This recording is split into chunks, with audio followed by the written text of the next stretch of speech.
Rule book मध्येच लिहून ठेवलं. अशी बाबासाहेब आंबेडकर आपल्या देशामधले सगळ्यात हुशार एकमेव आत्तापर्यंत तुम्हाला सांगतो, लक्ष द्या. आत्तापर्यंत जेवढे सगळे किंग झालेत, जेवढे आपण वोटिंग करून जेवढे ज्यांना आपण निवडून देतो ना, त्या सगळ्यांमध्ये सगळ्यात शिकलेले आत्तापर्यंत भारतामध्ये इंडियामध्ये फक्त एकच व्यक्ती आहे. त्यांचं नाव काय आहे? लाऊडली. बाबासाहेब आंबेडकर. काय नाव आहे त्यांचं? सरांनी सांगितलं की तुम्ही तुमचे जे बुक्स तुम्हाला मिळतात अभ्यासाचे, ते बुक्स वाचा. काय म्हटलं त्यांनी? बुक्स वाचा.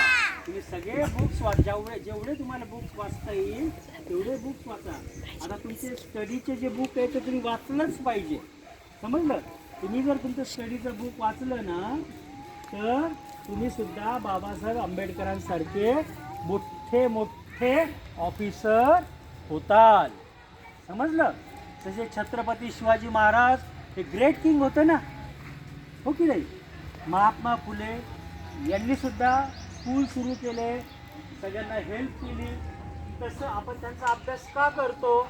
आपण छत्रपती शिवाजी महाराजांचा अभ्यास करतो, बाबासाहेब आंबेडकरांचा अभ्यास करतो, सावित्रीबाई फुलेंचा अभ्यास करतो, ज्योतिबा फुलेंचा अभ्यास करतो. हे का करतो बरं? का करतो यांचा अभ्यास? हां, कशासाठी? शिकण्यासाठी. का शिकायचं असतं?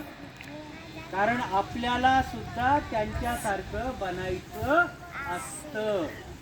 आपण सुद्धा बाबासाहेब आंबेडकरांसारखं बनायचंय. आपण सुद्धा छत्रपती शिवाजी महाराजांसारखं बनायचंय, महात्मा ज्योतिबा फुलेंसारखं बनायचंय, सावित्रीबाई फुलेंसारखं बनायचंय. म्हणून आपण त्यांचा अभ्यास करत असतो. समजलं? हां, आपल्याला काय साधं छोटं कारकून नाही बनायचंय. त्या निस्तेच पोळ्या लाटायच्यात का मोठं? हां, त्या नुसती गाडीत बसून फिरायचं पप्पांबरोबर नाही ना. आपल्याला अभ्यास करायचा. आपल्याला सुद्धा मोठं ऑफिसर, पप्पांपेक्षाही मोठं ऑफिसर बनायचंय, सगळ्यांपेक्षा मोठं ऑफिसर बनायचंय.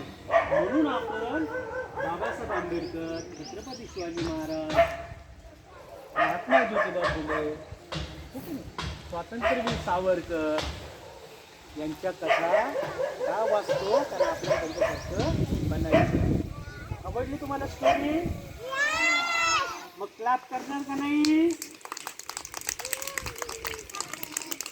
आणि कोण बनणार आहे बाबासाहेब आंबेडकरांसारखं?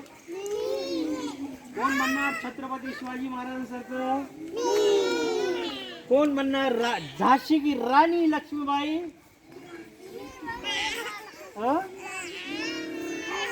छान, व्हेरी गुड.